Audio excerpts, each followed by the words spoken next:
Today we're going to take a look at a build of Ghyrson Starn Kelermorph. Now we did try to make this as powerful as it can be. Unfortunately, this is one of those decks that just never will reach cEDH level, but it can be pretty powerful. So first of all, our commander has Ward 2, which makes it harder to remove by our opponents because they will have to pay an additional 2 to remove it. It has 3 auto stubs, which means whenever another source we control deals exactly 1 damage to a permanent player, it will deal 3 damage to that permanent player instead. Now this does include you, and you have to be really careful. Paying 1 life does not count as doing exactly 1 damage. So we're okay to play some of the fetch lands and things like that, but there are some things that we have to be careful because we don't want to be taking the 3 damage either. We are already going to be gaining a bunch of hate at the table, so we don't want our life to be going down as we're trying to kill our opponents. We run 3 planeswalkers in the deck. We run Tron to dress to kill because we can, her +1, we can add a red, and then it will deal 1 damage to up to 1 target player, aka 3 damage. Saheeli Rai, for the same reason, it's +1, it gives us a scry 1, and then it deals 1 damage to each opponent, or 3 damage. Ral Storm Conduit, whenever we cast or copy an instant or sorcery spell, Ral will deal 1 damage to target opponent or planeswalker, aka 3 damage. We run 20 creatures in the deck. Blister Split Gremlin. We can pay 1, tap it, deal 1 damage to each opponent. Whenever we cast a non-creature spell, we untap Blister Spit Gremlin. Chandra's Magma. We can tap it to deal a damage. Backside just makes us mana, which is good for us overall. Electrostatic Field is a nice blocker because it's an 0/4, but whenever we cast an instant sorcery spell, it will deal 1 damage to each opponent. Firebrand Archer, whenever we cast a non-creature, it deals 1 damage to each opponent. Kessig Flame Breather, same thing. Mischievous Chimera has flying, which is good, so we could use it as an actual attacker. And then when we cast our first spell during our opponent's turn, it will deal 1 damage to each opponent and scry 1.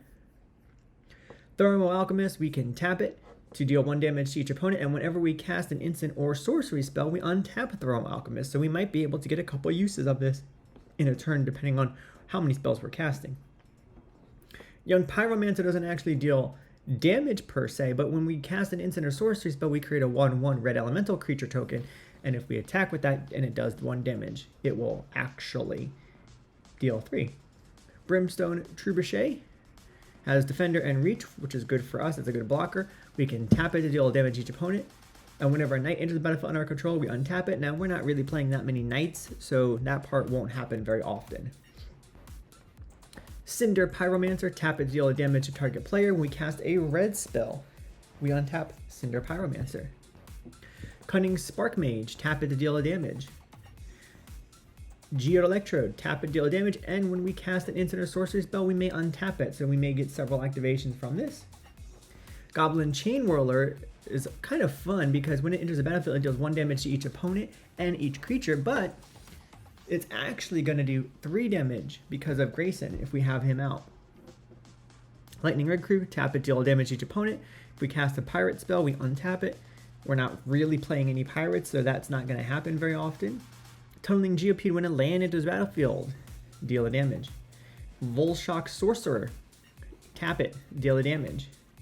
Archmage of Emeritus is just here for some card draw for us because at some point we do need to have spells to cast to deal the damage, and Archmage will help us to refill our hand.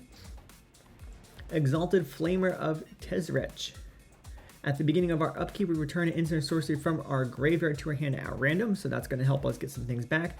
And then whenever we cast an instant or sorcery spell, it will deal 1 damage to each opponent. Spitfire Logic.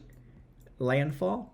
Whenever a land is the battlefield under our control, it will deal 1 damage to each opponent. So all of our creatures, for the most part, help us do damage. Sorcery spells, we run Grape Shot because if we can storm off and cast a couple spells, then this ends up doing 3 damage each time, which could add up to 3, 6, 9, maybe 12 damage in 1 shot, and that's a pretty good Grape Shot. Jessica's Will gives us mana and some cards. Time Twister and Windfall help refill our hands. Yes, it also refills our opponents, but hopefully it's going to refill us more. Instance, besides counter magic, we run things that are going to deal damage. So we run Electrickery. It deals 1 damage to each creature we don't control if we overload it. Geist Flame, 1 damage to target creature or player, and it has flashback, so we could play it again. Gut Shot. We can pay 2 life if we want instead of actually paying red mana and deal 1 damage to target creature or player. Lava Dart, 1 damage, and we can flash it back by sacrificing a mountain. Scarring Touch, same thing, 1 damage, and then it has buyback for 4. If we've got some extra mana we're not doing anything with, then maybe we buy it back. Shower of Sparks, 1 damage to target creature and 1 damage to target player. They can be different. And Spark Jolt, 1 damage, and Scry. Spark Spray has 1 damage that we can deal for it, or we can cycle it for red. Spike Field Hazard also deals the damage, and if it was dealt the damage this way, if it's a permanent, it will be exiled. Pyromatics deals the damage to target creature or player, and then we can pay a replicate cost to copy that spell as many times as we want to copy it. Artifacts don't do any damage to anybody, but they do help us with things like Sensei's Divining Top. Enchantments, we run some things that you would expect, like Mystic Grimoire and Rhystic Study, but then we run Circle of Flame. Whenever a creature without flying attacks you or a planeswalker you control, it deals 1 damage to that creature. So potentially, if our opponents swing in with anything from a 1/1 to a 3/3, it will die before we even have to worry about declaring it as a blocker. Impact Tremors, when a creature enters the battlefield under our control, 1 damage is dealt to each opponent.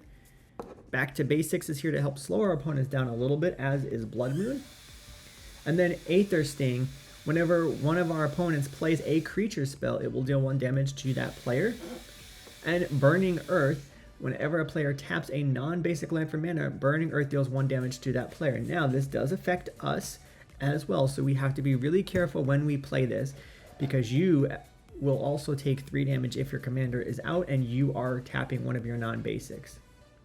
Does not count when you're tapping one of your fetch lands, so that's okay. Because of things like Burning Earth, we have to be super careful. We do play the fetch lands, and then we do play a lot more basics than you would probably expect us to play, because we don't want to be taking damage from Burning Earth. Mystic Sanctuary allows us to put an instant or sorcery back on top of our library. Otawara, hopefully it's a piece of removal for us, or it is a land we can play. Shivan Gorge, we can pay 3 mana, tap it to deal damage to each opponent, and then we are running the shock lands and the fetch lands that you would expect us to play in this deck. You'll notice very few of our lands actually are non-basics, because we don't want to be affected by back to basics as well. We want to be able to play through while our opponents are struggling from things like back to basics or Blood Moon or Burning Earth. If you have played Ghyrson Starn and you have other suggestions for decks that cards that we should include in this deck, or things that should be tweaked, let us know. We would love to hear how the deck has functioned for you and your experiences playing it in the comments below.